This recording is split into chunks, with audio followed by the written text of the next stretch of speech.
right, good morning. Thank you for joining us for Inspire the Spirit. We're just talking, we're 2 weeks out from Thanksgiving, 6 from Christmas, and 7 weeks out from starting a new year. So we'll be waiting and anticipating as the holiday of Thanksgiving and then the Christmas celebration is on. I want to start today. Yesterday was Veterans Day, so to all of our veterans out there, thank you for your service. We appreciate everything you do and the sacrifices you make for our country.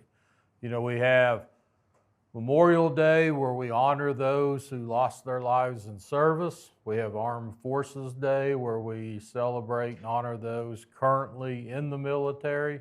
We have Veterans Day where we celebrate those who were formerly in the military. But the great thing about all three of those holidays, regardless of which one they are, we should always celebrate and pay respects to all of our service people, past, current, living, deceased, and it's just a great time to do so. And also, thank you to all the families for all their sacrifices. Because one of the hardest things you can do is wait.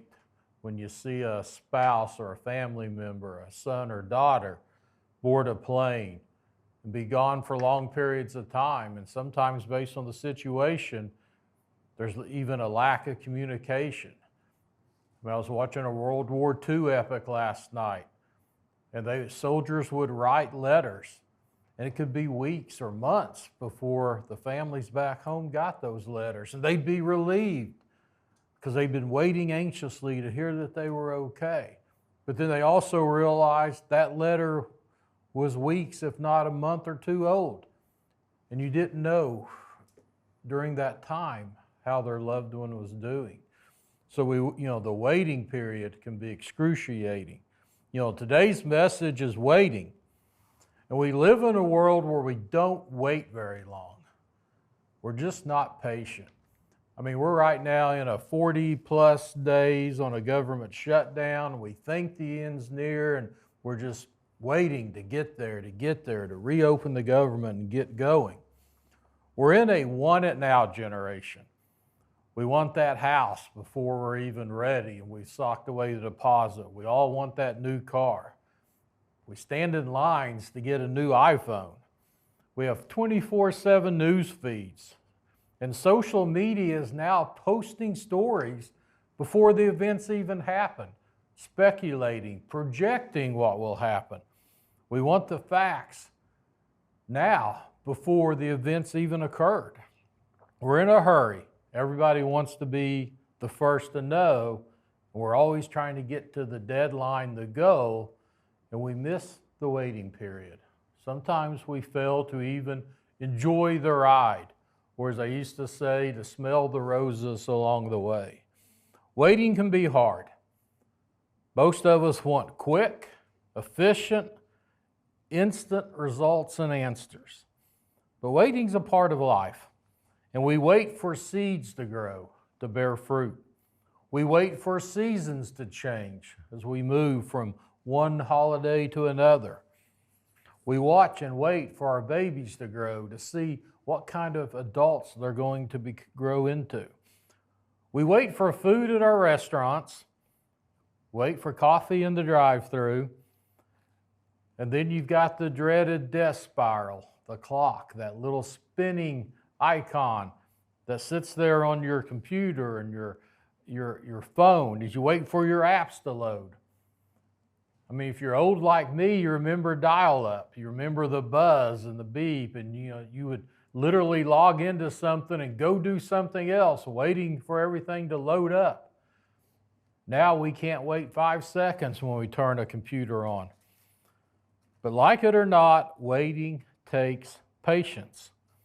So how do you rate yourself on a patience scale? 1 being very impatient, 10 being, yeah, I'm very patient. I can wait. I understand the process. Think about your own personal patience level in the waiting. How do you rank yourself 1 to 10? Probably got some 1s. I got a 0 in the back. Maybe we have a few 8s, 9s. In a recent poll, Associated Press survey. While waiting in line at an office, like doctor, dentist, or a store, most people take an average of 10 minutes before they lose their patience. At 10 minutes, their patience is gone. You may say, wow, that's not a lot, or you may say, there ain't no way I can even make 10 minutes in waiting. On hold from the telephone. How many of y'all get telephone now and it's the push button automated menu? Select 1, select 2, select 3. Go back to 0, select 4. Most people then get put on hold and you hear that dreaded music. Most people lose their patience on hold an average of 5 minutes, according to the survey. Women lose their patience after waiting in line for about 12 minutes. Men lose their patience at 8 minutes. So men were obviously a little more impatient than our ladies are. And it's funny that the survey shows that people with lower incomes and less education are much more patient than those with a college education and a higher income. Not sure what that tells us, but that came out. It also shows that people who live in the suburbs and the country are more patient than people who live in the larger cities. So maybe just the hustle and bustle just catches up to you. But one of the hardest things we do in waiting is when we're waiting on God. We're waiting on a prayer to be answered. We've got a situation in our life, we're praying for it, it's either for us or a loved one, and we're waiting on God to answer that prayer. David was that way, King David of the Old Testament. And in Psalms 27:14, he wrote, "Wait patiently for the Lord, be brave and courageous. Yes, wait patiently for the Lord." Now, waiting patiently must be important because David said it twice in the same verse. He started the verse with wait patiently and he ended it, wait patiently. So how long have you waited for a prayer to be answered? Have you ever had a specific prayer? You may be in a waiting period right now where you're praying for a particular issue and you still haven't seen it come to fruition. And basically, there's about 3 answers God gives us when we take things to Him to pray. You may get a no, because He knows what's best for us. You may be asking for something that's just not in His will for your life and His plan. He may know it may be detrimental to you. You may get a no. You may get a yes. If it lines up perfectly and He's just been waiting for you to just come to Him and ask about it, you might get a yes. But more often than not, we get the third answer, not yet. Wait. Wait. It may be fully intended on God to grant us that prayer, but the timing's not right. He's got plans. He's using that waiting period to refine us. He's using that waiting period to witness to others. And He's aligning things up and He's intervening with things in days, months, years, or even decades. You may be waiting for a particular answer. Maybe you're waiting for that apology from somebody that wronged you. Maybe you're waiting on the answer, the timing of starting a new business or a venture or some sort of release or new activity or some other dream or goal to come true. Maybe you're praying for that special someone in your life, that something is occurring, that you're waiting for them. Maybe you're out there and you're praying and you're waiting for children and to start a family. You're praying to finally achieve financial stability. Or you may have a health diagnosis and you're simply praying to cure an illness that you may have or a loved one may have. Waiting takes courage. Waiting takes faith. We often forget that. The waiting period will test your character. It will refine you. David waited to be the king of Israel even after he won the battle over Goliath. He was a young shepherd boy. And before he had even fought Goliath, the prophet Samuel had said, "You are the next anointed king of Israel." And for a young teenager, that's a lot. I'm getting ready to be king. And he goes and he defeats Goliath. And he might be thinking, that's it. I won the big showdown. I won the Super Bowl. Where's my time? It was 20 years from that point until David actually became king of Israel. He knew he was going to be king. He had been promised and told by the prophet he was going to be king. But for 20 years, he served under Saul, the current king.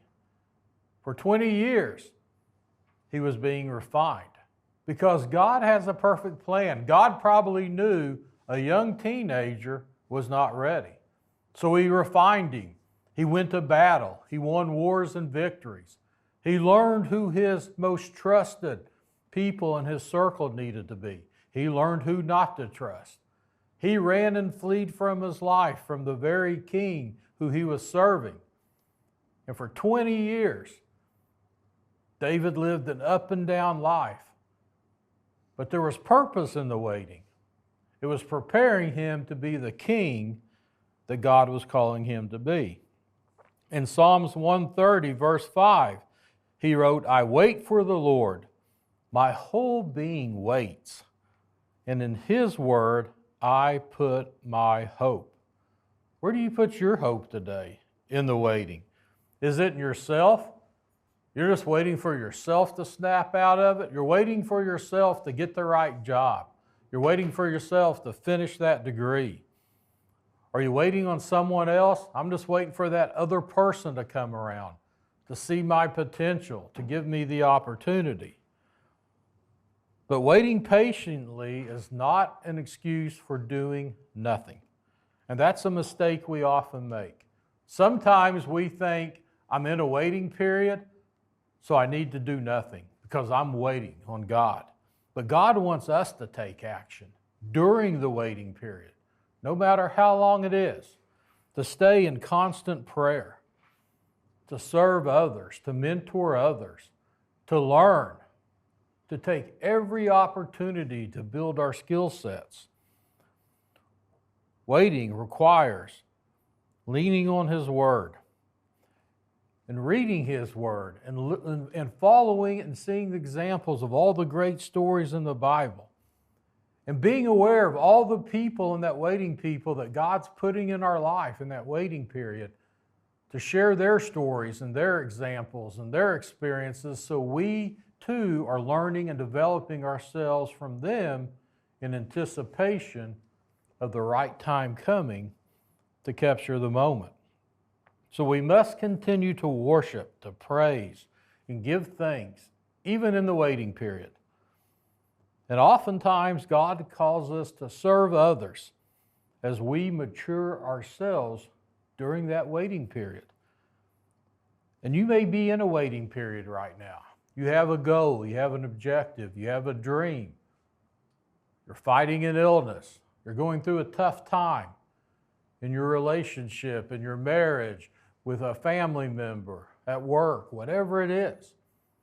And you're praying that God reveals an answer and delivers you out of this trial in this valley, but you're just waiting. But you got to stay active. You have to stay engaged. And you have to realize that in that waiting period, God is preparing you. Just because that opportunity's not knocking immediately or that door's not opening for you today does not mean that God's not working behind the scenes and moving the pieces around to benefit the plans He has for us. Ray Kroc. Does everybody know who Ray Kroc is? Founder of McDonald's. He was broke at age 52. He was a billionaire at age 59. 7 years to go from literally bankruptcy to billionaire. And at 52, he was not a success story. He had spent his entire life wanting to be a business entrepreneur, and every business endeavor he tried failed. He was considered a complete failure at 52. He was divorced, he was broke, he was diabetic, he was arthritic, and he was flat worn out. And he was spending his life driving around in a beat-up old Cadillac selling milkshakes out of the back of his car. And if you've ever been to McDonald's, I know what you're thinking. The reason he's broke is because the milkshake machine never works, right? But then something happened. He got a phone call from San Bernardino, California, and a little burger stand said, we want to order 8 milkshake machines. He had never had an order for 8. He was going to personally drive those 8 milkshake machines across the country to California and see what was going on. And when he got there, he saw this small burger stand with 2 little golden arches shaped like bent French fries. And it was ran by 2 brothers, Richard and Maurice McDonald, who went by the names of Dick and Mac. Can't make this stuff up. But what he found out when he went into the store is they had a timer and they would serve a hamburger and fries within 30 seconds. By the time you ordered, you had to have your food in 30 seconds. And he was amazed. They were selling 10-cent burgers and 5-cent fries and a drink for around a quarter. And they could do it and deliver it to you in 30 seconds. He had to know why. There was no chaos, there was no waste, the place was spotless, and they showed him the system. It was called assembly line cooking.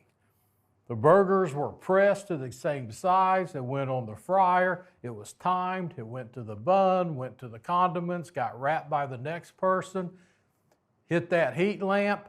They knew when their peak periods were for lunch and dinner. They knew when the local ball games were, and they put their building on a corner of a busy street in a growing community.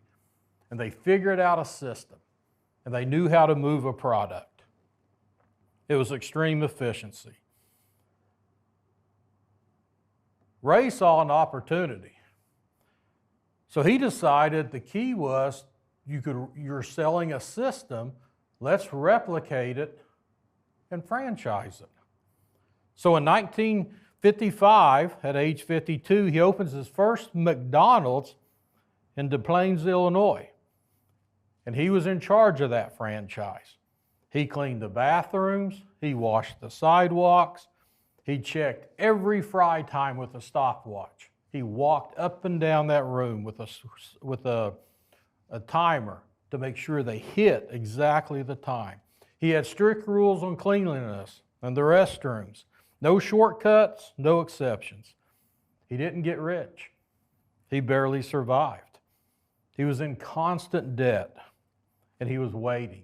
He was waiting for that breakthrough because he still believed. Then he figured out the game.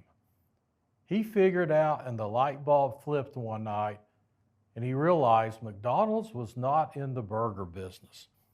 They were in the real estate business. Because what he had learned was the key to that location was a busy street corner in a growing community. And they would look for the part of town that had the most growth in the suburbs. They looked for the baseball fields and the parks, and they looked for where the churches were going up because they knew that's where the people were and that's where the kids were. And that's where the families were that were constantly on the move that needed to be fed quickly. And he realized the key was buy the land and lease it to the franchise owners and control the entire brand and control the system. And that's how you would make money. In 1961, at 59 years old, he goes to the McDonald brothers to buy him out because they didn't want to deal with franchises. They didn't want to leave their home. They didn't want to work anymore. And he bought him out for $2.7 million. He didn't have it, but he had to go convince a bunch of banks. And at that point, he bought him out and became unstoppable. He introduced the Big Mac, the Egg McMuffin, the drive-through, and playgrounds for kids. You remember the old McDonald's? They ain't like the ones today that look like white prison cells. You can't find a person. It's just a kiosk and a card table and a chair. The old McDonald's had playgrounds. They had characters. They had cartoon series. They had jungle gyms that looked like hamburgers and these weird creatures like Grimace and the Hamburglar. It was all about the kids and the families. By the time Ray Kroc died in 1984, McDonald's had 7,500 restaurants. Today they have 38,000. They're in over 100 countries. They serve 70 million people a day, all because a 52-year-old broke salesman refused to quit because he was waiting, and he was refining, and he was learning. Everyone saw a burger stand. Ray Kroc saw a blueprint for scale. Everyone saw his age as a limitation. He saw it as an advantage. He had experience, he had hunger, he had perspective, and he went all in.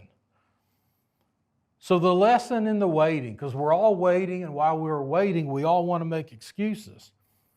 I'm too old, I'm too broke, starting late. None of those things are the reasons for holding us back. The only problem is quitting. But waiting patiently and being active in that waiting period. Your best years aren't behind you, they're just beginning. So stop looking for luck, stop looking for excuses, start looking for systems. You're not too late, you're simply waiting, you're learning, and you're growing.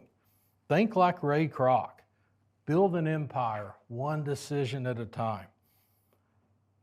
There's not a lot of people that start restaurants that have movies made after. We've all seen the 2016 movie. Michael Keaton starred in it. He played Ray Kroc.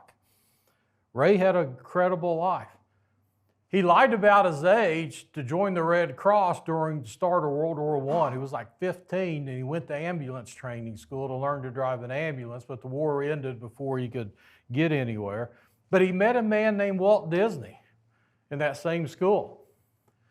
When he was in California, he heard Walt Disney had these plans to build this park, this Disney World park. Wow, that sounds cool. So he went to Walt and said, hey, I want to open up a burger stand in Disneyland. And Walt said, that sounds great.